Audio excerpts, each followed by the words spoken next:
नमस्कार दर्शक मित्रों, आप देख रहे हैं जीपीएमसी न्यूज 24/7 લાઈવ।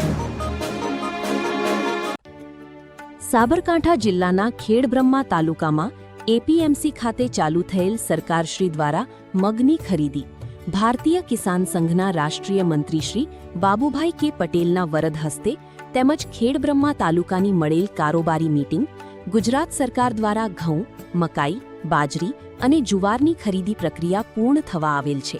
ત્યારે આજરોજ એપીએમસી ખેડબ્રહ્મા ખાતે ઉનાળુ મગની ખરીદીનો શુભારંભ ભારતીય કિસાન સંઘના રાષ્ટ્રીય મંત્રી શ્રી બાબુભાઈ કે પટેલના હસ્તે કરવામાં આવેલ અને આ પ્રસંગે એફપીઓના ચેરમેન અને સાબરકાંઠા જિલ્લા કિસાન સંઘના પ્રમુખ શ્રી ઈશ્વરભાઈ પટેલ અને વડાલી તાલુકા પ્રમુખ શ્રી માધુભાઈ અને ખેડબ્રહ્માના પૂર્વ તાલુકા મંત્રીશ્રી અને 4 તાલુકા સમાજ મંત્રી શ્રી દિનેશભાઈ પટેલ સાથે પ્રદેશ ઉપાધ્યક્ષ શામળભાઈ ચૌધરી, તાલુકા પ્રમુખ જશુભાઈ, પૂર્વ પ્રમુખ શામળભાઈ સાથે એપીએમસીના સેક્રેટરી રાહુલભાઈ ઉપસ્થિત થયેલા હતા।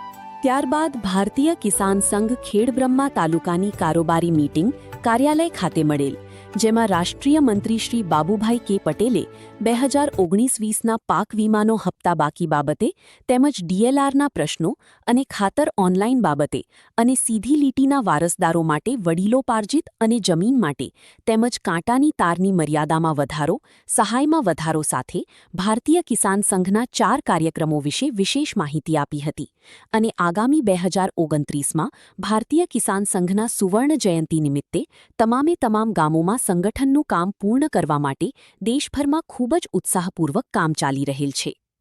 જે અંગે વિગતવાર માહિતી સાથે આગામી દિવસોમાં દરેક સેવા સહકારી મંડળી અને દૂધ મંડળીની જનરલ સભાઓમાં ભારતીય કિસાન સંઘના કાર્યકર્તાઓ ઉપસ્થિત રહી સંગઠનને મજબૂત બનાવવા માટે અપીલ કરી હતી। આજના કાર્યક્રમમાં ખેડબ્રહ્મા તાલુકાના સેવા સહકારી મંડળીઓના સેક્રેટરીઓ પણ ઉપસ્થિત રહેલા હતા અને ભાગ લીધેલ હતો। જય બલરામ, વંદે માતરમ, ભારત માતા કી જય। રિપોર્ટર દિનેશભાઈ પી પટેલ, 4 તાલુકા મંત્રી શ્રી, જીપીએમસી ન્યૂઝ 24/7 લાઈવ।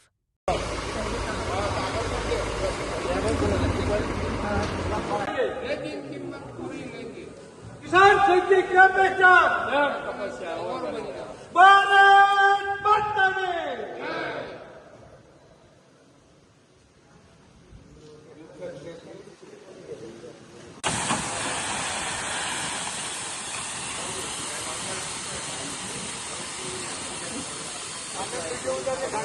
हाँ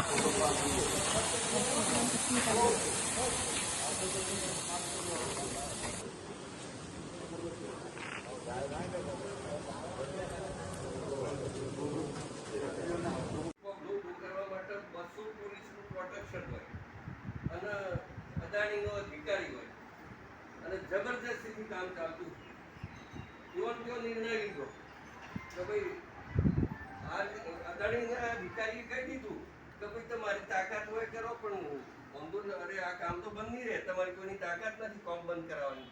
1 કલાકમાં નિર્ણય લીધો અને શામ કિયાળીનો જે બચાવનો રસ્તો છે તેમાં કેન્દ્ર જ ના મળે।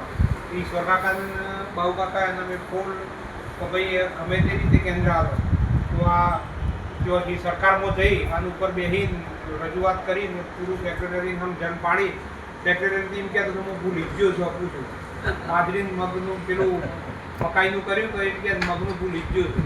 આપણે સોમવારથી આખો કમાન્ડ લઈ લઈશું અને સમજાવીશું, ગમે તેમ કરીશું। એ તો કોઈ પણ પરિસ્થિતિ સાચી રજૂઆત યોગ્ય જગ્યાએ યોગ્ય પદ્ધતિથી થાય તો એનું પરિણામ મળતું જ હોય છે। તો એ જોઈ લઈએ છીએ ખાતરનો પણ પરિસ્થિતિ હમણાં અત્યારે સવારે આંકડા લીધા તો આપણા કુલ જિલ્લાના 2,34,800 ખેડૂતો છે જિલ્લાના આપણા ખેડૂત ખાતેદારો, તો એમાંથી માત્ર 29,000 ખેડૂતોએ જ હજી રજીસ્ટ્રેશન કરાવ્યું છે। 2,34,000માંથી ખાલી 30,000 ખેડૂતોએ જ રજીસ્ટ્રેશન કર્યું છે। તો આ પ્રકારની પરિસ્થિતિમાંથી આપણે આને 2,54,000 હેક્ટર આપણી જમીન છે આપણા સાબરકાંઠાની, તો એમાંથી 40,000 હેક્ટરના લોકો જ અત્યારે ખાતર માટેનું નોમિનેશન કરાયું છે। તો આ પ્રકારની પરિસ્થિતિમાં તો આ તો કેમેય ચાલે એમ નથી।